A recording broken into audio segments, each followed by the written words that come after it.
السلام عليكم ورحمة الله وبركاته. الحمد لله نحمده ونستعينه ونستغفره ونؤمن به ونتوكل عليه ونعوذ بالله من شرور أنفسنا ومن سيئات أعمالنا. من يهده الله فلا مضل له ومن يضلل فلا هادي له. ونشهد أن لا إله إلا الله وحده لا شريك له. ونشهد أن سيدنا وسندنا وحبيبنا وطبيبنا وطبيب قلوب ربنا وأولانا ومولانا محمدا عبده ورسوله أرسله الله تعالى إلى كافة الناس بشيرا ونذيرا وداعيا إلى الله بإذنه وسراجا منيرا.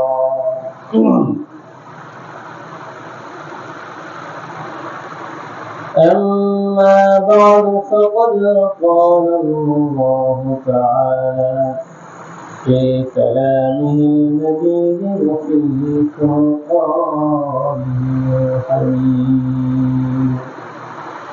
أعوذ بالله من الشيطان الرجيم. بسم الله الرحمن الرحيم. ولا تقولوا لمن يقتل في سبيل الله أموات بل أحياء ولكن لا تشعرون. ولنبلونكم بشيء من الخوف والجوع ونقص من الأموال والأنفس والثمرات وبشر الصابرين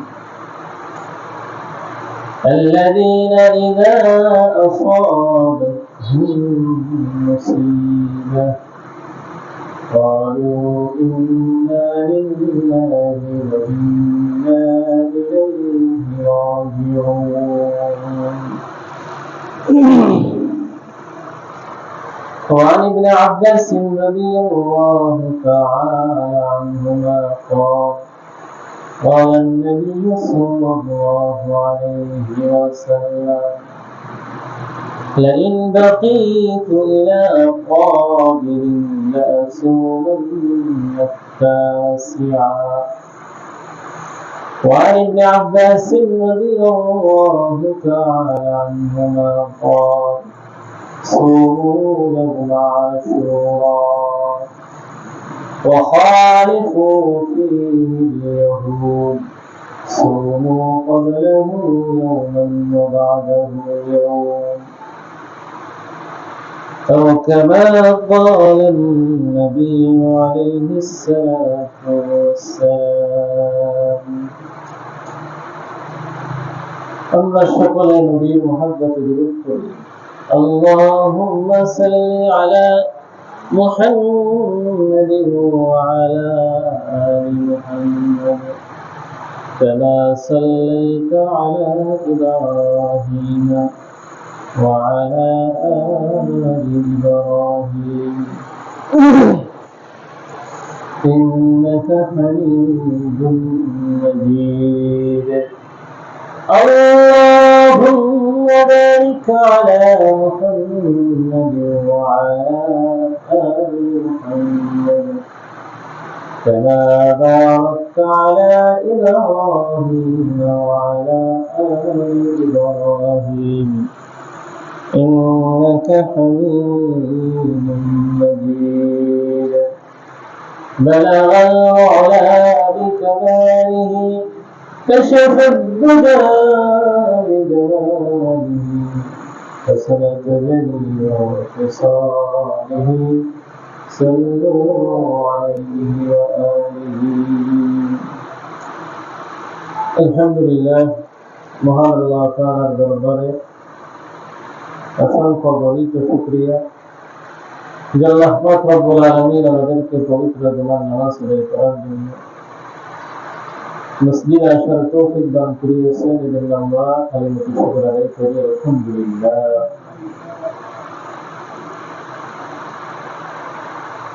এটা আরবি পবিত্র মুহররম মাস চলতেছে। আজকে মুহররম মাসের দ্বিতীয় জুমা। আজকে মুহররম মাসের 8 তারিখ। আর একদিন পরেই আমাদের সামনে আশুরার দিন আসতেছে, সম্মানিত দিন। মাসও সম্মানিত, দিনও সম্মানিত। তো গত জুমায় আলোচনা হয়েছিল মুহররম মাস সম্পর্কে, সম্পূর্ণ আলোচনা করতে পারি নাই। 5টা বিষয় পর্যন্ত আলোচনা করেছিলাম, বাকি আরো কিছু আলোচনা রয়ে গেছে। গত জুমায় বলা হয়েছিল যে মুহররম মাস আশুরা সম্পর্কে আমরা কয়েকটি বিষয় জানব। কয়েকটি বলতে প্রায় 11টা বিষয়। আমরা মোটামুটি 5টি বিষয় আলোচনা করেছিলাম, বাকি 6টি বিষয় এই জন্য ইনশাআল্লাহ আলোচনা করার চেষ্টা করব।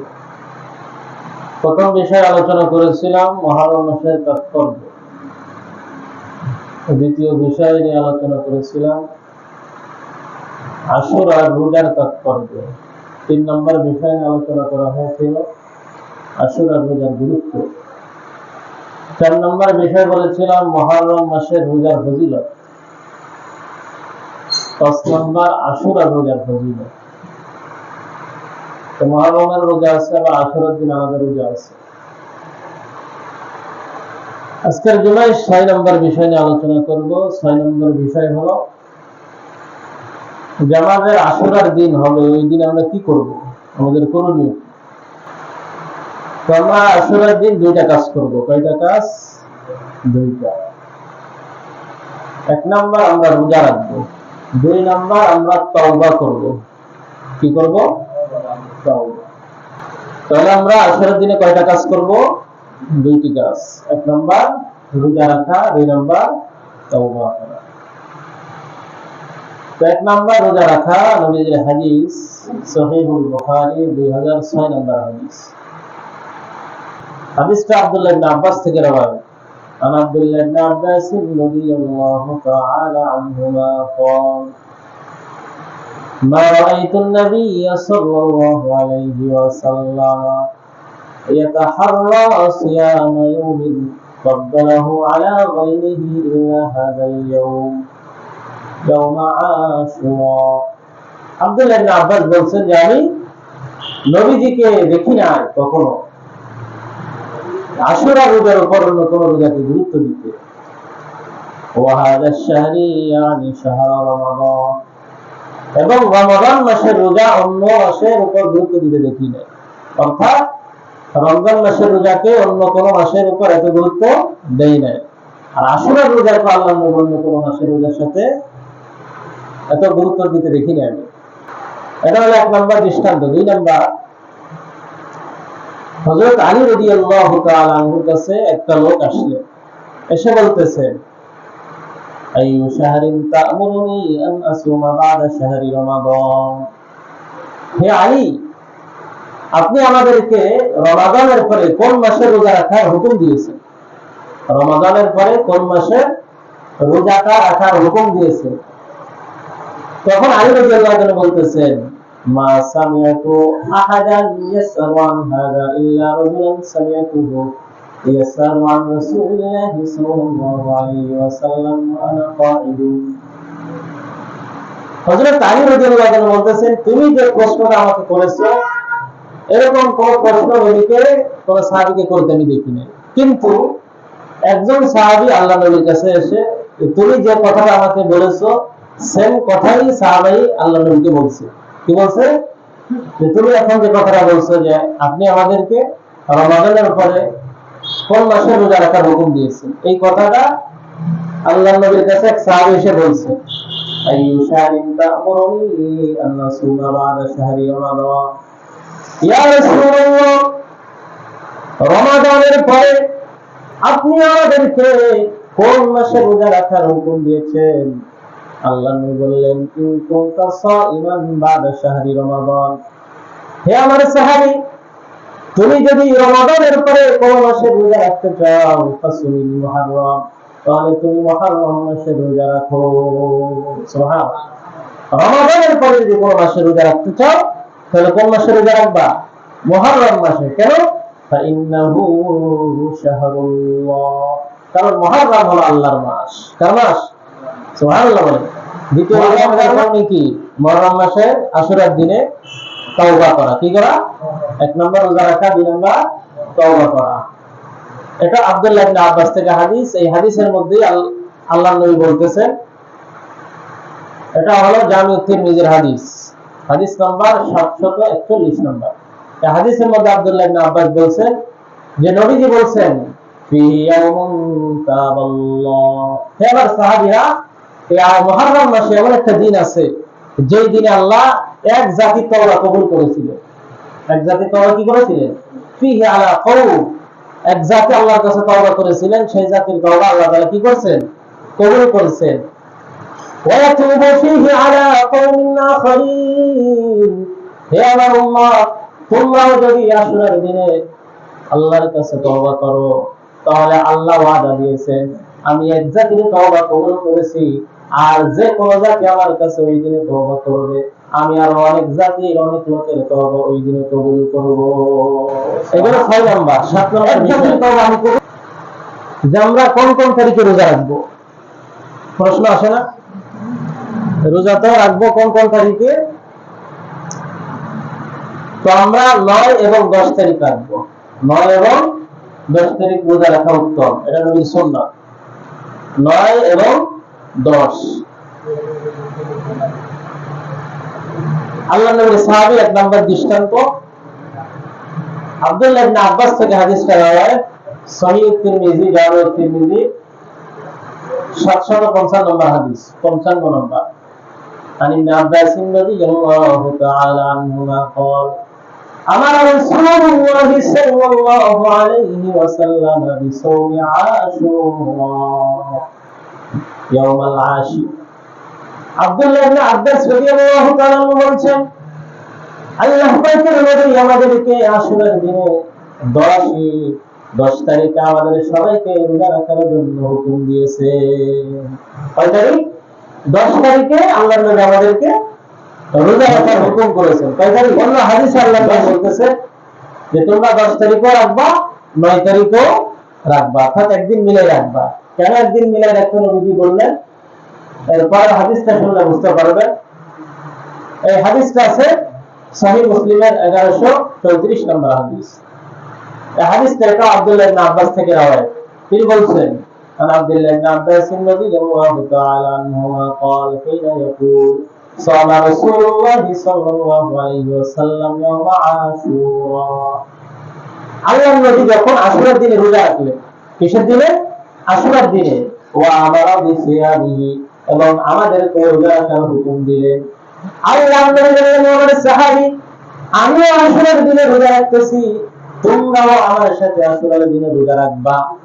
সাহাবায়ে কেরাম প্রশ্ন করলেন, ইয়া রাসূলুল্লাহ, ইন্নাহু ইয়াউমুন তু'আজ্জামুল ইয়াহুদ ওয়ান নাসারা, ইয়া রাসূলুল্লাহ, আমরা আশুরার দিনে রোজা রাখবো ঠিক আছে, কিন্তু আশুরার দিন তো সম্মানিত দিন, এটা ইহুদি খ্রিস্টানদের একটা সম্মানিত দিন, তারা এই দিনকে সম্মান করে থাকে, এই দিনের সম্মানার্থে তারা রোজা রাখে। তাহলে আমরাও যদি 10 তারিখে রোজা রাখি, তারাও যদি 10 তারিখে রোজা রাখে, তাহলে তাদের সঙ্গে আমাদের মুসাব্বাহ হয়ে যাচ্ছে, তাদের সঙ্গে আমাদের সাদৃশ্য হয়ে যাচ্ছে। তারাও রোজা রাখতেছে সম্মানার্থে, আমরাও রোজা রাখতেছি সম্মানার্থে। ইয়া রাসূলুল্লাহ, এর একটা সমাধান দেন যাতে আমরা ইহুদি খ্রিস্টানদের সাথে সাদৃশ্য না হয়, আমরা যেন তাদের বিপরীত রাখতে পারি, আমাদেরকে একটা সমাধান দেন। তখন নবীজি বললেন, قال رسول الله صلى الله عليه وسلم فإذا كان العام المقبل إن شاء الله صمنا اليوم التاسع। আল্লাহ নবী বললেন, আমার সাহাবী, আল্লাহ পাক রব্বুল আলামিন যদি সামনের বছর আমার হায়াতকে বাড়িয়ে দেয়, আমি যদি সামনের বছর জীবিত থাকি, তাহলে আমরা সবাই সামনের বছর 9 তারিখেও রোজা রাখবো। সুবহানাল্লাহ। 9 তারিখও আল্লাহ যদি আমার হায়াত বৃদ্ধি করে দেয়, তাহলে আমরা সামনের বছর আমরা 9 তারিখও কি রাখবো? রোজা রাখবো। তাহলে 9 তারিখের কথা আসছে না? কিন্তু দুঃখের বিষয়, যখন সামনের বছর আসবে, এই সামনে বছর আসার আগে আগে নবীজি দুনিয়া থেকে বিদায় নিয়ে গেলেন। সামনে বছর আসার আগে আগে নবীজি পৃথিবী থেকে বিদায় হয়ে গেলেন, অর্থাৎ নবীজি আর রোজাটা রাখতে পারলেন না। তবে উম্মতকে বলে গেছে, উম্মতকে বলছে না যে আমরা সবাই সামনে বছর কি রাখবো? 9 তারিখও রোজা রাখবো। তাহলে 10, 9 এবং 10 তারিখে রোজা রাখার কথা পাইছি আমরা? পাইলাম না? কত তারিখ? 9 এবং 10।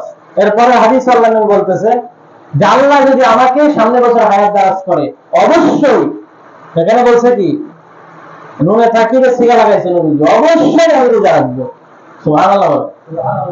এটাও সহিহ মুসলিমের এক সেম হাদিসের পর হাদিস, লম্বা হাদিস তো, 1134 নম্বর হাদিস।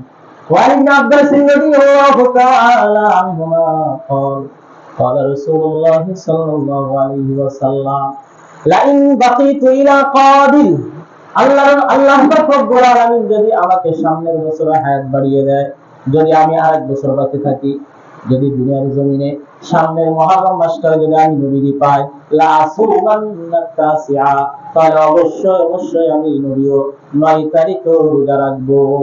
সুবহানাল্লাহ। 9 তারিখও রোজা রাখবো। তাহলে আমরা পাইলাম আল্লাহ পাকের নবী আশুরার দিনে রোজা রাখছেন, এর আগের দিন আমাদেরকে রোজা রাখতে বলেছেন। নবীরও আশা ছিল যে আল্লাহ যদি আমাকে হায়াত দারাজ করেন, আমিও 9 তারিখে রোজা রাখবো তোমাদের সাথে, যাতে ইহুদি খ্রিস্টানদের সাথে সাদৃশ্য অবলম্বন না হয়। দেখেন, এখান থেকেই তো বোঝা যায় যে আল্লাহর নবী কত ইহুদি খ্রিস্টানদের থেকে কত মুখালেফ ছিলেন। সামান্য একটা রোজা, রোজা কি ভালো না খারাপ? রোজা রাখা ভালো না খারাপ? বলে, একটা ভালো কাজ ইহুদি খ্রিস্টানরা করতেছে, আমরাও করতেছি। কথাটা একটু গভীরে চিন্তা করো। ইহুদি খ্রিস্টান নয়, দিনের সম্মানার্থে রোজা রাখতেছে। নবী বলছে, ঠিক আছে, আল্লাহ যেহেতু মুসা আলাইহিস সালামকে বনী ইসরাইল থেকে মুক্তি দিয়েছে, তা তাদের থেকে তো আমরা বেশি হকদার, তো আমরাও রোজা রাখবো। আমরা একটা কেন, আমরা 2টা রাখবো। সুবহানাল্লাহ। আমরা একটা রাখবো কেন, আমরা 2টা রাখবো, যেহেতু আমাদের তাদের থেকে আমাদের সম্মান, আমরা আরো মুসা আলাইহিস সালামের কি, আমি নবীর আরো নিকটবর্তী, সেজন্য আমাদের হক বেশি, এজন্য আমরা বেশি করে রাখবো। কেন বেশি রাখবো? যাতে তাদের সাথে আমাদের কি হয়, সাদৃশ্য অবলম্বন না হয়, তা আমরা যেন তাদের মুখালেফ করতে পারি। এটার দলিল কি? দলিল এই পরে হাদিসে আছে, সহিহ ইবনে খুজাইমার মধ্যে 3 নম্বর খণ্ড 506 নম্বর পৃষ্ঠার মধ্যে এই হাদিসটা আব্দুল্লাহ ইবনে আব্বাস বলেছেন যে তোমরা আশুরার দিন রোজা রাখো, সুমু ইয়াউমা আশুরা, আশুরার দিন কি রাখো? রোজা রাখো। খালাফু ফিহিল ইয়াহুদ ওয়া খালিফু ফিহিল ইয়াহুদ, তোমরা খ্রিস্টানদের কি করো? মুখালেফাত করো, বিপরীত করো। তো বিপরীত কেমন হবে? সুমু ক্বাবলাহু ইয়াওমান ওয়া বা'দাহু ইয়াওম, তোমরা একদিন আগে রাখবা আর একদিন পরে মিলে রাখবা, হয় একদিন আগে মিলে রাখবা, নয় একদিন পরে মিলে রাখবা। অর্থাৎ 9-10 মানে 10-11, 9-10, 10-11।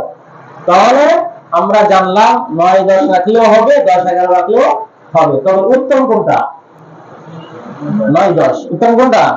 9-10, যেটি নবীজি আশা করেছিলেন যে আমি রাখবো। আর 10-11 এটা আব্দুল্লাহ ইবনে আব্বাসের মতামত। তিনি বলেছেন ঠিক আছে, যেহেতু আল্লাহ আমাদের সামনে বছর আল্লাহ বলেছিলেন যদি বাঁচিয়ে রেখে, তাহলে 9-10 রাখবে। কোন ব্যক্তি যদি 9-10 না রেখে যদি 10-11 রাখে সেটাও হয়ে যাবে। তবে উত্তম হলো 9-10 রাখা। তো উত্তম যেটা সেটা আমরা ইনশাআল্লাহ পালন করার চেষ্টা করব। তাহলে আমরা রোজা পাইলাম, রোজা পাই কয় তারিখে রাখবো? 9-10 অথবা 10-11, তবে 9-10 উত্তম। তো আমরা একটু সূক্ষ্ম মস্তিষ্ক দিয়ে একটু চিন্তা করি, নবীজির সামান্য একটা রোজা, সামান্য একটা রোজা, এই রোজাও যাতে ইহুদি খ্রিস্টানদের সাথে সাদৃশ্য অবলম্বন না হয় সেই দিক দিয়ে কত সতর্ক ছিলেন। আজ আমরা জানতে অজান্তে কত বিষয় ইহুদি খ্রিস্টানদের সাথে সাদৃশ্য হয়ে যাচ্ছে, নিজেও বলতে পারতেছি না। আমার চলাফেরায়, ওঠা বসায়, আমার কৃষ্টি কালচার, আমার সমস্ত আমার এই হায়াতের জীবনে ওঠা বসা একেবারে শুরু থেকে জন্ম থেকে মৃত্যু পর্যন্ত সব কিছু আমার ইহুদি খ্রিস্টানদের সাদৃশ্য অনুযায়ী যাচ্ছে। কোথায় নবীর সুন্নাহ, কোথায় কোরআন, কোথায় হাদিস, এগুলা আমাদের কাছে কোনো দামি নাই, কোনো গুরুত্ব নাই। আমাদের কাছে গুরুত্ব ইহুদি খ্রিস্টানদের কালচার। তারা যেভাবে চলে আমরা সেভাবে চলতে চাই, তারা যেভাবে আমাদেরকে চালাইতে চায় আমরা সেভাবে চলতে চাই, চাই কিনা বলে? তো তাদের সঙ্গে চলা হচ্ছে না। এই জন্য খুব সতর্ক। আমার কোনো কাজ করলে ওঠা বসায়, আমার পোশাক আশাকে যেন তাদের সঙ্গে আমার সাদৃশ্য না হয়। নবীজি পরিষ্কার বলেছেন, লা তাশাব্বাহু বিল ইয়াহুদ ওয়ান নাসারা, তোমরা ইহুদি খ্রিস্টানদের সাথে সাদৃশ্য অবলম্বন করিও না। কেন? মান তাশাব্বাহা বিকওমিন ফাহুয়া মিন, যে ব্যক্তি কোনো কওমের সাথে সাদৃশ্য অবলম্বন করবে, যে ব্যক্তি কোনো কওমের কৃষ্টি কালচারকে তার নিজের মধ্যে ধারণ করবে, হে আমার উম্মত মনে রাখিও, কাল হাসরের ময়দানে তুমি আমি নবীর সুপারিশ পাবা না। নাউযুবিল্লাহ, নবীর সুপারিশ পাওয়া যাবে না। এই জন্য কোন ক্ষেত্রে, কোন আমলের ক্ষেত্রে, কোন দুনিয়াবি ক্ষেত্রে, কোন কাজে, কোন কর্মে আমাদের ইহুদি খ্রিস্টানদের কোন কালচার আনা যাবে একমাত্র যে আমাদের কালচার, আমাদের দৃষ্টিভঙ্গি থাকবে সেটা হলো কোরআন সুন্নাহ। সেটা কি থাকবে? কোরআন সুন্নাহ। এটাই বুকে নিয়ে থাকবো, এটাই বুকে নিয়ে দুনিয়া থেকে বিদায় নেব ইনশাআল্লাহ। যখন আপনি মারা যান, মারা যাওয়ার পরে যখন আপনাকে কবরে রাখবে, তখন কি বলবে? বিসমিল্লাহ ওয়া আলা মিল্লাতি ইয়াহুদ ওয়ান নাসারা, এরকম বলেনি কেউ? কথা বলেন না কেন? তো কি বলেন? দোয়াটা কি পড়েন? যখন মানুষকে কবরে রাখেন কি দোয়া করেন? বিসমিল্লাহ ওয়া আলা মিল্লাতি রাসূলিল্লাহ। কি পড়ছেন? বিসমিল্লাহ ওয়া আলা মিল্লাতি রাসূলিল্লাহ, যে আমি এই মাইয়াতকে কবরের মধ্যে শুয়ে রাখলাম নবীজির মিল্লাতের উপর। নবীজি যে দিন নিয়ে আসছেন, নবীজি যে দিনের উপর চলেছেন, ওই দিনের উপরে ব্যক্তিকে কবরে রাখলাম। অথচ আপনি সারা জীবন চলছেন ইহুদি খ্রিস্টানদের কালচারে। এখন যদি এই দোয়া করে আপনাকে কবরে রাখে, কবরে মায়ের চলবে কি চলবে না? মায়ের ডবল চলবে কি চলবে? আরে বেটা, সারা জীবন তুই চলছিস নবীর সুন্নাহ বিরোধী, কোরআন সুন্নাহ বিরোধী। সারা জীবনে যদি আপনি বলে থাকেন বিসমিল্লাহ ওয়া আলা মিল্লাতি রাসূলিল্লাহ, বিসমিল্লাহ ওয়া আলা মিল্লাতি রাসূলিল্লাহ, এই কথার কোনো দাম আছে? কথা বলেন, দাম আছে? কারণ সে সারা জীবন চলেছে ইহুদি খ্রিস্টানদের কালচার। নবীর পোশাক আশাকটা ভালো লাগে না, ইহুদি খ্রিস্টানদের পোশাক ভালো লেগেছে। নবীর দাড়ি তার কাছে ভালো লাগে না, ইহুদি খ্রিস্টানদের কালচার তার কাছে ভালো লেগেছে। নবীর কোন সুন্নাহ তার কাছে ভালো লাগে না, নবীর কোন আদর্শ তার কাছে ভালো লাগে না। নবী যেভাবে চলেছেন আমরা সেভাবে চলতে চাই না। আমরা এখন মডেলদেরকে মডার্ন হিসেবে চলতে চাই না। আমরা মেসি নেইমারের কৃষ্টি কালচার অনুযায়ী চলতে চাই, আমরা বিভিন্ন নায়ক নায়িকার কৃষ্টি কালচার অনুযায়ী চলতে চাই, একটু ভাবসাব নিয়ে তাদের মতো হইতে চাই, চাই কিনা?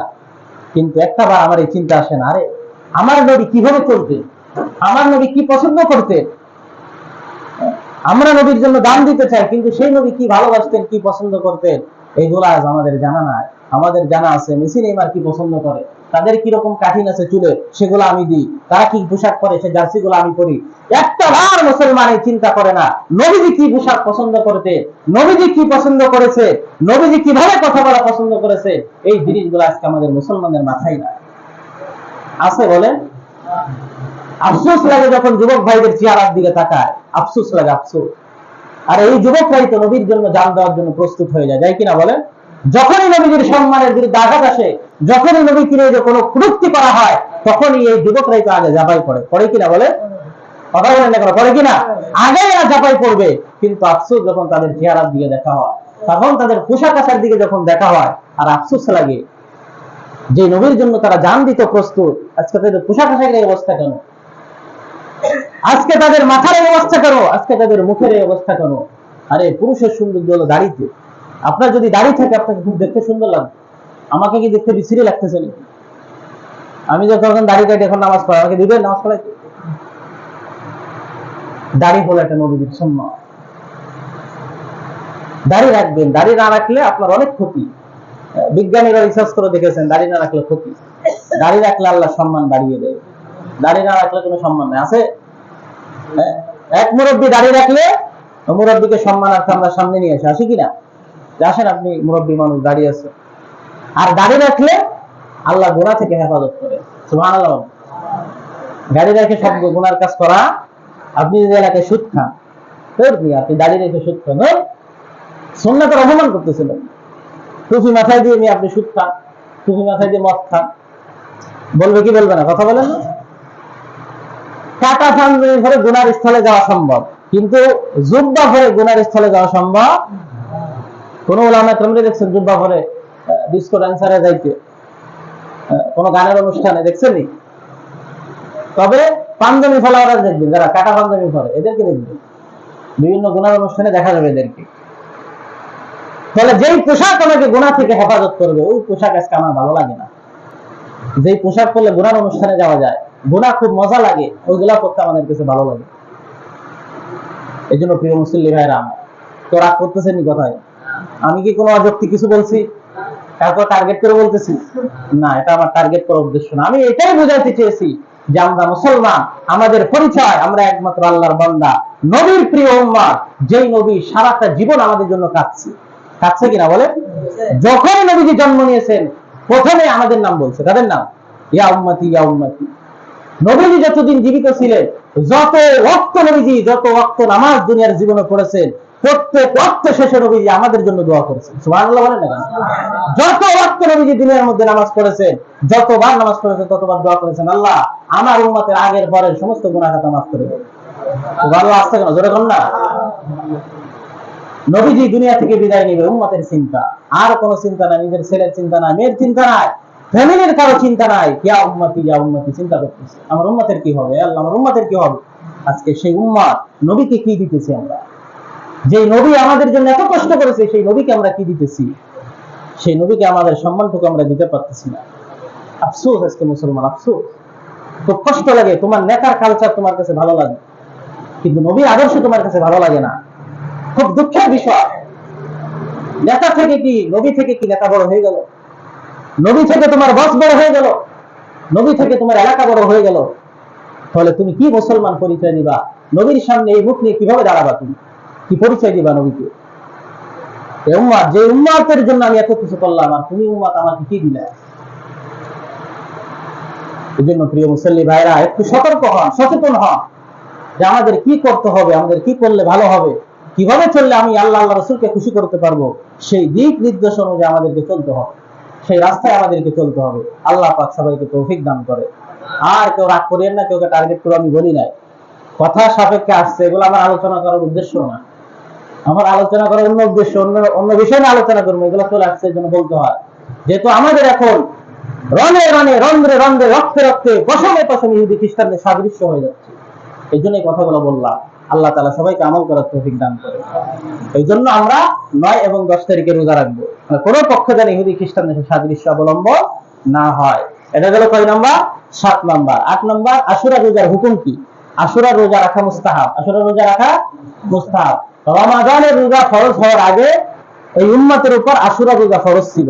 কি ছিল? রমাদানের রোজা যখন, রমাদানের রোজা যখন ফরজ হয়েছে, তখন আশুরা রোজাকে আল্লাহর নবী কি করলেন? অনুমতি দিলেন যে তোমরা কেউ চাইলে রাখো, কেউ চাইলে কি করো? ভেঙে ফেলো।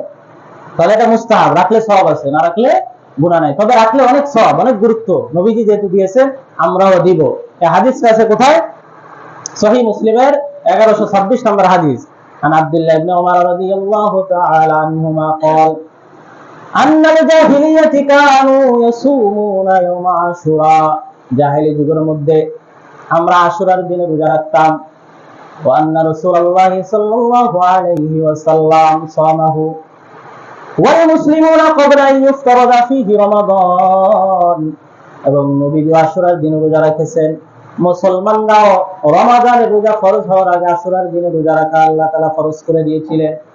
ফালাম্মা ফুরিদা রমাদান, যখন আল্লাহ তাআলা রমাদানের রোজা রাখাকে ফরজ করে দিলেন, আল্লাহর নবী ইখতিয়ার দিয়ে দিলেন, ক্বালা রাসূলুল্লাহ সাল্লাল্লাহু আলাইহি ওয়াসাল্লাম, হে আমার উম্মত, ইন্না আশুরা ইয়াউমুন মিন আইয়ামিল্লাহ, আশুরা হলো এটা আল্লাহর দিন সমূহের মধ্যে একটা দিন। ফামান শাআ সামাহু ওয়া মান শাআ তারাকাহু, যদি তোমরা কেউ চাও এই দিনে রোজা রাখতে পারো, আর যদি কেউ চাও তোমরা এই দিনে রোজাকে ভেঙে ফেলতে পারো। তাহলে আল্লাহ নবী কি দিয়ে দিলে? অনুমতি দিয়ে দিলে যে এখন যেহেতু রমাদানের রোজা ফরজ করেছেন আল্লাহ, এখন আমাদের উপর আশুরা রোজার ফরজ না, এখন তোমাদের ইখতিয়ার, কেউ চাইলে রোজা রাখো, কেউ চাইলে রোজা না রাখতে পারো। তবে যেহেতু নবীজি কখনো ছাড়ে না, নবীর মহব্বতে আমরা দুইটা রোজা রাখবো ইনশাআল্লাহ, 9, 10 অথবা 10, 11। আল্লাহ সবাইকে তৌফিক দান করেন। এটা হলো 8 নাম্বার। 9 নাম্বার, এটা খুব গুরুত্বপূর্ণ একটা বিষয়। 9 নাম্বার বিষয়টা যেটা আমাদের সমাজে সাইলাব হয়ে গেছে। 9 নাম্বার বিষয় হলো আশুরার দিনে আমরা 7টা কাজ বর্জন করব। কয়টা কাজ? 7টা কাজ। এই 7টা কাজ আমাদের সমাজে এখন দেখা যাচ্ছে, বিভিন্ন জায়গায় দেখা যাচ্ছে। 7টা কাজ বিশেষ করে শিয়ারা বেশি করতেছে, তারা শিয়া গোষ্ঠী। তো 7টা কাজ কি কি? 1 নাম্বার, তাজিয়া মিছিল বের করা। কি মিছিল? কবরের মতো একটা, মাজারের মতো কিছু একটা বানাইয়া, এই পালকির মতো সাইড দিয়ে সাইড গাড়ি দিয়া অথবা গাড়িতে দিয়া যে নিয়ে যায়, দেখেন না, বিভিন্ন ফুল টুল দিয়া, কি আপনারা দেখেন না মনে কখন? এর পিছে পিছে সবাই মিছিল দিয়ে বেরোয়, তারপরে তার সামনে খানা টানা পেশ করে, আরো বহুত কিছু নাজরানা পেশ করে। কি নাজরানা? এর নাম কি? বিভিন্ন অনুষ্ঠান, বিভিন্ন খানা, রুটি, হালুয়া, আরো বহুত কিছু পেশ করে। ওই সাজায়া, মাজারের মতো সাজায়, ওদের সামনে পেশ করে। কি করে? এটাকে বলে তাজিয়া মিছিল। এটার নাম কি? 2 নাম্বার, বুরসিয়া পাঠ করা। বিভিন্ন পুঁথি পাঠ করে। পুঁথি গ্রাম অঞ্চলে দেখবে, যদি কোনো মানুষ মারা যায়, মারা গেলে কি সুন্দর কান্নাকাটি করে না? আছে না? আপনারা দেখছেননি যে কোন স্ত্রী যদি স্বামী মারা যায়, তো স্বামীকে সামনে নিয়ে বুক থাবড়ায়, মারে আর কান্নাকাটি করে, হাই রে তুমি চলে গেলা, আমার কিছু দিয়ে গেলা না, আরে আল্লাহ তুমি অমুক দিন আমার অমুক কিছু দিতে চাইছিলা, সুরে সুরে গায়ে আর কি। আমি বলতে পারতেছি না কি আপনারা শোনেন না এগুলা? আমি শুনছি, ছোটবেলায় বহুত শুনছি। এই গ্রাম অঞ্চলে এগুলা দেখা যায়, শহর অঞ্চলে না, এগুলা গ্রাম অঞ্চলে এখনো আছে। তো এরকম করে একে বলে মুরসিয়া পাঠ করা। 3 নাম্বার, মাতম বা বিলাপ করা। এই সমস্ত কাজ করা নিষিদ্ধ। এই সমস্ত কাজ করা কি? নিষিদ্ধ। সহিহুল বুখারী 1292-98 নম্বর হাদিস, সহিহ ইবনে মাজাহ 1584 নম্বর হাদিসের মধ্যে আল্লাহ নবী বলতেছেন, ওয়ান ইবনে আব্বাস রাদিয়াল্লাহু তাআলা আনহুমা قال قال رسول الله صلى الله عليه وسلم ليس منا من ضرب الخدود। আল্লাহ নবী বলতেছেন 3টা কাজ যারা করবে তারা আমাদের দলভুক্ত নয়। কয়টা কাজ? 1 নাম্বার, যে সমস্ত মানুষ বিপদে শোকের বসে নিজের চেহারার উপর চাপটাঘাত করবে, চেহারাকে মারবে শোকের বসে। কিসের বসে? মানুষ যখন কোনো শোক পায়, যখন তার স্ত্রী মারা যায় অথবা স্বামী মারা যায়, বিশেষ করে মহিলাদের মধ্যে এই জিনিসটা বেশি দেখা যায়। যখন তার পরিবারের মধ্যে তার আদরের সন্তান দুনিয়া থেকে বিদায় নেয়, তখন সে তার শোকের মধ্যে মাথা চাপড়ায়, চেহারার মধ্যে আঘাত করে। করে কি করে না? চেহারার মধ্যে আঘাত করার কান্নাকারি করে। আল্লাহ নবী বললেন যারা চেহারার মধ্যে আঘাত করবে, আমি নবীর তারা দলভুক্ত নয়। নাউজুবিল্লাহ বলে। ওয়াশাদ্দাল জুয়ুব ওয়াশাক্কাল জুয়ুব, আল্লাহ নবী বললেন যারা নিজের জামার, বুকের জামার বুক ছিঁড়ে ফেলে, জামা কি ছিঁড়ে ফেলে? শোকের বয়সে জামার বুক ছিঁড়ে ফেলে, চেহারার মধ্যে আঘাত করে, এবং জাহিলি যুগের মতো তারা চিৎকার করে, কান্নাকাটি করে, এই সমস্ত কর্মকাণ্ড যারা করবে, নবীজি বলতেছেন ওই সমস্ত উম্মত আমার দলভুক্ত নয়। নাউজুবিল্লাহ। তাহলে যারা শোকের বসে চেহারা আঘাত করবে, নিজের জামার বুক ছিঁড়ে ফেলবে, তারপরে চিৎকার করে কান্নাকাটি করবে, তারা আমাদের কি নয়? দলভুক্ত নয়। 2 নাম্বার দৃষ্টান্ত, 3টা কাজ যারা করবে আল্লাহ নবী বলছেন তাদের সাথে আমার কোনো সম্পর্ক নাই। ইন্না রাসূলুল্লাহ সাল্লাল্লাহু আলাইহি ওয়াসাল্লাম বারিআ মিনাস সারিকাতি ওয়াল হালিকাতি ওয়াশ-শাক্কা। 3টা কাজ যারা করবে, 1 নাম্বার চিৎকার করে কান্নাকাটি করা, কেউ মারা গেলে চিৎকার করে কি করা? কান্নাকাটি করা। 2 নাম্বার নিজের জামার বুক ছিঁড়ে ফেলা, জামার কি ছিঁড়ে ফেলা? বুক ছিঁড়ে ফেলা। 3 নাম্বার যারা মাথা মুন্ডন করে, এই সমস্ত নারী, এই সমস্ত মানুষদের থেকে আল্লাহ নবী বলেন তাদের সাথে আমার কোনো সম্পর্ক নাই। নাউজুবিল্লাহ। এখন এই সমস্ত কর্মকাণ্ড দেখা যায় কখন? যখন কোন একটা মানুষ মারা যায় তখন এগুলা দেখা যায়। এই বর্তমান শিয়াদের মধ্যে এগুলা দেখা যাইতেছে না? তারা নিজেদের শরীর আঘাত করতেছে কিভাবে, হাই হুসাইন বলে। হুসাইন রাদিয়াল্লাহু তাআলা আনহু কারবালার জমিনে শহীদ হয়েছেন, এটা মুসলমানদের একটা হৃদয় ক্ষোভ, মুসলমানদের হৃদয় আঘাত হয়েছে। তবে ঠিক আছে, কিন্তু আমাদের এই দুঃখ প্রকাশ করতে গিয়ে ইসলাম বিপরীত কোন কাজ কর্মকাণ্ড করা যাবে না, ইসলামের বিপরীত কোন কাজ করা যাবে না। এই নিজের নফসের উপর জুলুম করা হচ্ছে না? এটা নিজের নফসের উপরে যে ছুরি দিয়ে মারতেছে, তারপরে নিজের জামাটা নিয়ে ছিঁড়ে ফেলতেছে, তারপরে নিজের চেহারার মধ্যে আঘাত করতেছে কিনা? এগুলো দেখেন না আপনারা ভিডিওতে? শুরু হয়ে যাবে দেখবেন আরেকদিন পরে। ইরানের মধ্যে বিভিন্ন জায়গায়, বাংলাদেশেও বিভিন্ন জায়গায় দেখবেন এগুলা তাজিয়া মিছিল বের করছে, বিভিন্ন জায়গায় এরকম শুরু হয়ে গেছে। কি হয়ে গেছে? শুরু হয়ে গেছে। এগুলা থেকে আল্লাহ আমাদের সবাইকে হেফাজত করেন, সবাই বলে আমিন। তাহলে 4 নাম্বার পিপাসার থেকে পানি পান করাবে। পিপাসার থেকে পানি পান করা তো এমনি সবের কাজ, কিন্তু আপনি ওই 10 মুহররম কেন নির্দিষ্ট করছেন? এই জন্য এই 10 মুহররমে কাজটা করা যাবে। আপনি সারা বছর করেন না কেন? সারা বছর কোনো নাম নাই, 10 মুহররম গিয়ে পিপাসার্তদেরকে পানি পান করাইতেছে। ওই যে ওই নিয়তে, কি নিয়ত? হুসাইন রাদিয়াল্লাহু তাআলা সহ তার পরিবারদেরকে ইয়াজিদের গোষ্ঠীরা কি করতে দেয় নাই? কারবালার ময়দানে পানি পান করতে দেয় নাই। তারা পিপাসার্ত অবস্থায় দুনিয়া থেকে বিদায় নিয়েছে। ওই শরণার্থে তারা মানুষদেরকে পানি পান করাইতেছে। আর এটা কোথায় পেলেন আপনারা? এই কাজ কোথায় পাইলেন? আল্লাহ তাআলা আমাদেরকে সবাইকে হেফাজত করেন। এই কাজ করা যাবে না। এটা হলো 4 নাম্বার। 5 নাম্বার, ইসালে সওয়াবের নিয়তে কিছু পাক করা। আশুরার দিনে 10 মুহররমে ইসালে সওয়াবের নিয়তে কিছু কি করা? রান্নাবাড়ি করে খাওয়া আর কি, কিছু পাক করা। এটা গেল 5 নাম্বার। 6 নাম্বার, বাচ্চাদেরকে খালি পায়ে হাঁটানো। 7 নাম্বার, ঢোল তবলা বাজায়। ঢোল তবলা বাজায় কিনা? তাজিয়া মিছিলের মধ্যে বাজায় না? দেখেন না, বড় বড় ঢোল নিয়ে বাজাইতেছে। আল্লাহর নবী সাহাবী আনাস ইবনে মালিক বলতেছেন, 2টা আওয়াজ অভিশপ্ত আওয়াজ। কয়টা আওয়াজ? 2টা আওয়াজ অভিশপ্ত আওয়াজ। সহিহ ইবনে খুজাইমার মধ্যে হাদিসটা আছে, 427 নম্বর হাদিস। আল্লাহর নবী বলতেছেন, আল্লাহর নবী সাহাবী আনাস ইবনে মালিক, মালউনান সাউতানি মালউনান, 2টা আওয়াজ অভিশপ্ত। সাউতু মিজমারিন ইনদা নিয়ামাতিন, নিয়ামতের সময় যে আওয়াজটা করা হয় ঢোল তবলা বাজায়া, ওটা হলো অভিশপ্ত আওয়াজ। কোন একটা আল্লাহ আপনাকে নিয়ামত দিবেন, কোন একটা বড় বিল্ডিং এর মালিক বানাই দিবেন, অথবা কোটি কোটি টাকার মালিক আল্লাহ তাআলা বানাই দিবেন। এই সুখে, এই শরণার্থী খুশিতে আপনি ঢোল তবলা নিয়ে, বিভিন্ন বাজনা টাজনা নিয়ে, ডিস্কো আইনিয়া ঢোল তবলা বাজানো শুরু করছে, ডিজে বক্স আইনা পুরো এলাকা কাঁপাইতেছে। হয় কি হয় না এরকম? মানুষ এগুলা কি খুশিতে করে না বেজারে করে? কথা বলেন না। কি আনন্দে করে নাকি দুঃখে করে? এই ডিজে বক্স এনে বাজায়, এগুলা কি আনন্দে না দুঃখে? যে বাসায় মানুষ মারা যায় ওই বাসায় কি ডিজে বক্স আনেনি? কথা বলেন, আনে? কোন বাসায় আনে? যে বাসায় বিয়ে চলে। ডিজে বক্স না হলে তো বিয়ে হইতো না। ফতোয়ায়ে আম্মা। তারপরে অন্যান্য যে খুশির অনুষ্ঠানগুলো আছে, ওগুলাতে ডিজে বক্স না আনলে কি হয় না? মজা হয় না। সেই জন্য এগুলা অভিশপ্ত আওয়াজ। এই আওয়াজ থেকে নিজের কান হেফাজত রাখবে। ও আওয়াজ যখন আপনার কানে আসবে, কান বন্ধ করে ফেলবে। 2 নম্বর অভিশপ্ত আওয়াজ, ওয়াসাবতু ওয়াইলিন ইনদা মুসিবা, বালা মুসিবতের সময় ধ্বংসের আওয়াজ করা। কিসের আওয়াজ করা? একটা মানুষ মারা গেছে, এই মুসিবতে আপনি কি করলেন? হুই হাল করে কান্নাকাটি করলেন, ও আল্লাহ রে, নিয়ে গেছে আমার ছেলে রে, অন্যের ছেলে 10টা আছে তার নাই না, আমার ছেলে একটা ছেলে নিয়ে গেছে। এরকম করে কান্নাকাটি করে কি করে না? কথা বলেন, করে কি করে না? আমার ছেলে একটা ছেলে নিয়ে গেল আল্লাহ, অন্যের 10-20টা আছে, ওটা দেখে নাই আল্লাহ। ইমান থাকবে? এই কথা বলে ইমান থাকবে? আরে জিনিস কার? কথা বলেন, জিনিস কার? আল্লাহ জিনিস আল্লাহ নিয়ে গেছেন, আমরা কি? আপনাকে আল্লাহ সবাই সবার জন্য দিছে আর কি। তা আমরা কার? আল্লাহ। আমরা কার? এই জন্য কারো মৃত্যুতে সবর করা, ধৈর্য ধারণ করা। একটা দৃষ্টান্ত দিয়ে শেষ করে দিতেছি, হাদিস বলার সময় সময় অনেক বেশি হয়ে গেছে, দয়া করে আমাকে মাফ করবেন।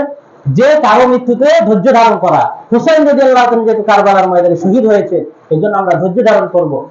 এই শহীদকে নিয়ে আমরা যে খেল তামাশা করবো, এগুলা করা যাবে।